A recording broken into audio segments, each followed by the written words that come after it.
भक्ति काल के प्रमुख कवि जिनमें तुलसीदास जी का परिचय मैं आपको दे चुका हूं, उनके बाद आते हैं कुंभन दास जी।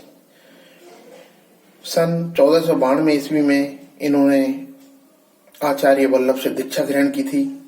गृहस्थ होते हुए भी ये अनासक्त और कृष्ण भक्ति में लीन रहने वाले साधु वृत्ति के पुरुष थे। कहते हैं एक बार अकबर ने फतेहपुर सीकरी बुलाकर इनसे पद सुनाने का आग्रह किया।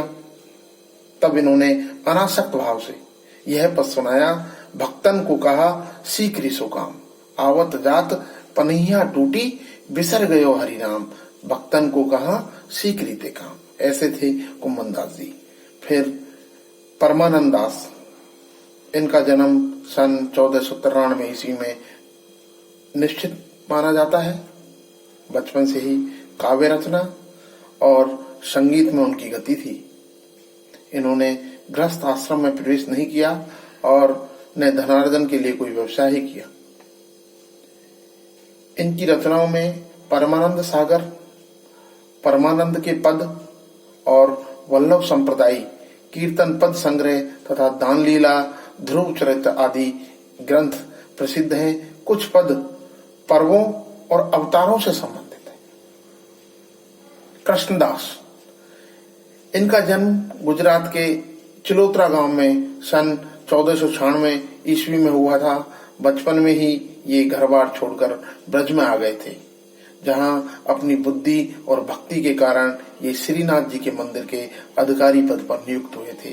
ये सभी के सभी कुंभन दास, परमानंद दास, कृष्णदास, नंददास, गोविंद स्वामी, छीत स्वामी, चतुर्बुद्ध दास, ये सब के सब कृष्ण भक्ति काव्यधारा के प्रमुख संत और कवि थे, जिन्होंने कृष्ण भक्ति काव्यधारा को सूरदास के साथ साथ आगे बढ़ाया था। कृष्णदास, इनका जन्म गुजरात के चिलोत्रा गांव में सन 1496 ईस्वी में हुआ था। बचपन में ही ये घर बार छोड़कर ब्रज में आ गए थे, जहां अपनी बुद्धि और भक्ति के कारण ये श्रीनाथ जी के मंदिर के अधिकारी पद पर नियुक्त हुए। नंददास, अष्टछाप के कवियों में भाषा और काव्य की दृष्टि से नंददास का स्थान सूरदास जी के बाद आता है। कहावत भी यह है, और कवि गड़ैया नंददास जड़ैया। और कवि गड़िया और नंददास जड़िया। वार्ता साहित्य में इन्हें तुलसीदास का भाई बताया गया है। नंददास ने शास्त्रों का गहन अध्ययन किया था। इनके द्वारा रचे 15 ग्रंथों में विचार तथा विषयगत विविधता है। अनेकार्थ मंजरी, मान मंजरी, रस मंजरी, रूप मंजरी, विरह मंजरी, प्रेम बारे खड़ी, श्याम सगाई, सुदामा चरित, रुक्मणी मंगल, भ्रमर गीत, रास पंचाध्यायी सिद्धांत, पंकराध्यायी, दसम स्कंद भाषा, गोवर्धन लीला, नंददास पदावली, इनमें से रास पंचाध्यायी नंददास की श्रेष्ठ कृति मानी गई है। गोविंद स्वामी, इनका जन्म भरतपुर के आंतरी गांव में सन 1505 में हुआ था। ये गृहस्थ थे। इनके पदों का संग्रह गोविंद स्वामी के पद नाम से प्रसिद्ध है। 600 पदों में 252 पद पुष्टि संप्रदाय से संबंधित है। इन्होंने राधा कृष्ण की लीलाओं का गान किया था। छीत स्वामी, ये मथुरा के चतुर्वेदी ब्राह्मण थे। ये बीरबल के पुरोहित थे। यौवन में अपनी उदंडता के लिए प्रसिद्ध छीत स्वामी गोस्वामी विठल दास जी से दीक्षित होकर कृष्ण भक्ति में लीन हो गए। इनका रचा कोई स्वतंत्र ग्रंथ नहीं मिलता।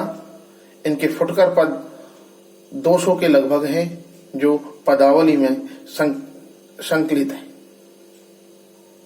चतुर्बुद्ध दास, इनका जन्म सन 1530 ईस्वी में गोवर्धन के समीप एक गांव में हुआ था। ये कुंभन दास जी के सबसे छोटे पुत्र थे।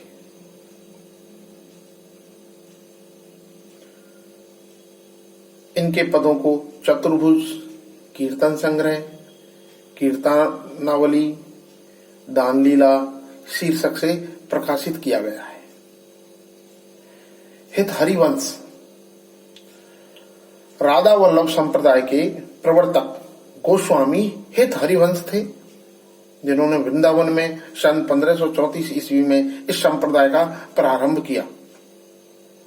यह संप्रदाय द्वैत या अद्वैत का अनुकरण न करके प्रेम को सही भक्ति का मूलाधार मानता है। भगवान श्री कृष्ण और राधा दोनों ही रस के रूपक हैं। गोस्वामी हित हरिवंश ने हित 84 के 84 पदों में राधा वल्लभ संप्रदाय तत्वों को प्रस्तुत किया। चैतन्य महाप्रभु 1486 से 1533 न्याय, वेदांत, व्याकरण, साहित्य आदि का गंभीर अध्ययन किया और सन 1510 ईस्वी में उन्होंने संन्यास ग्रहण कर किया और प्रेम, ममता और भावुकता से संपन्न अपने भक्ति मार्ग का प्रवर्तन किया। चैतन्य मत का दार्शनिक सिद्धांत अचिंत भेदोभेव कहलाता है। अचिंत भेदा भेव कहलाता है। इस संप्रदाय में ईश्वर, जीव, प्रकृति, काल और धर्म ये 5 तत्व स्थिर किए गए हैं। चैतन्य महाप्रभु के अचिंत भेदाभेव में और इन्हीं में आगे चलकर मैं भक्त कवित्री मीराबाई के बारे में